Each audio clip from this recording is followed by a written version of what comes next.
देश की ताकत तीनों है, महान जवान, किसान और जनता महान। पटियाला में फर्जी फर्मों के जरिए करोड़ों का लेन देन, 22 कंपनियों पर केस दर्ज, बिना टैक्स चुकाए चल रहा था कारोबार। पंजाब के पटियाला जिले के राजपुरा क्षेत्र से एक बड़ी वित्तीय अनियमितता का मामला सामने आया है। थाना सदर राजपुरा पुलिस ने बिना सरकार को कोई GST, goods and services tax, income tax या टीडीएस जमा किए भारी मात्रा में लेन देन करने वाली 22 फर्मों के खिलाफ धोखाधड़ी, जालसाजी और सरकारी राजस्व को नुकसान पहुंचाने का केस दर्ज किया गया है। यह पूरा मामला तब सामने आया जब आदित्य माथुर निवासी सेक्टर 5 मनसा देवी कॉम्प्लेक्स पंचकुला हरियाणा ने शिकायत दर्ज कराई। उनका कहना है कि उन्होंने इन फर्मों से पिछले 3 वर्षों से पीवीसी उत्पादों की खरीद की थी। इसके बदले में उन्होंने माल की पेमेंट फर्मों के बताए गए बैंक खातों में सीधे ट्रांसफर की। जब उन्हें अपनी कंपनी का ऑडिट और टैक्स फाइलिंग करना था तो दस्तावेज मांगने पर पाया गया कि जिन फर्मों से वे 3 साल से लेन देन कर रहे थे वे फर्जी हैं। इन फर्मों ने कोई वैध ट्रांजेक्शन नहीं कराया, न तो जीएसटी ट्रांजेक्शन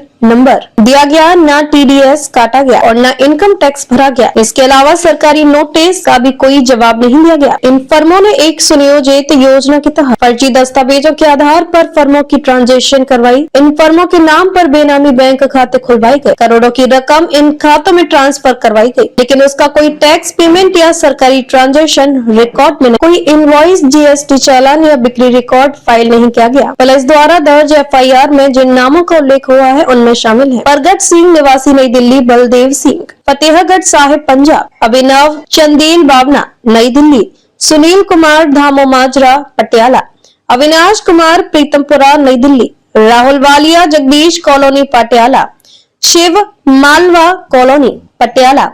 बाकी 15 फर्मों और उनके मालिकों की पहचान अभी गुप्त रखी गई है, जिनकी जांच चल रही है। थाना सदर राजपुरा के एसएचओ गुरसेवक सिंह ने पुष्टि की कि यह केस वरिष्ठ अधिकारियों की मंजूरी और प्राथमिक जांच के बाद दर्ज किया गया है। सभी फर्मों का फर्जीवाड़ा राजपुरा में सामने आया है, इसलिए मामला वहीं पर दर्ज किया गया।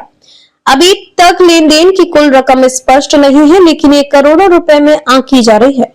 कुछ आरोपियों ने दावा किया है कि शिकायतकर्ता आदित्य माथुर ने ही लेनदारी से बचने के लिए यह केस करवाया है। उनका आरोप है कि वे शिकायतकर्ता से कई करोड़ रुपए लेने वाले थे, इसलिए ये केस विवाद से बचने की रणनीति हो सकता है।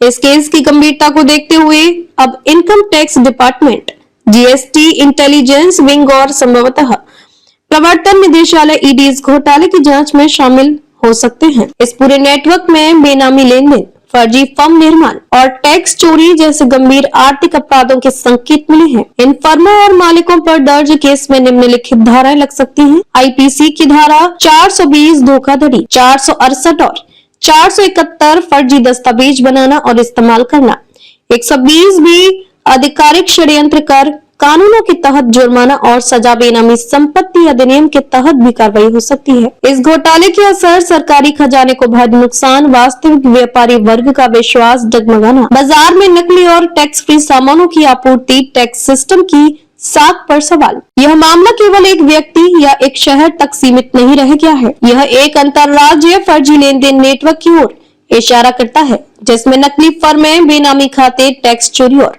कानूनी धांधलियां शामिल है। अब देखने वाली बात यह होगी कि क्या पुलिस और वित्तीय एजेंसियां मिलकर मामले की तह तक पहुंच पाएंगी और क्या दोषियों को कड़ी सजा दिलवाना मुमकिन।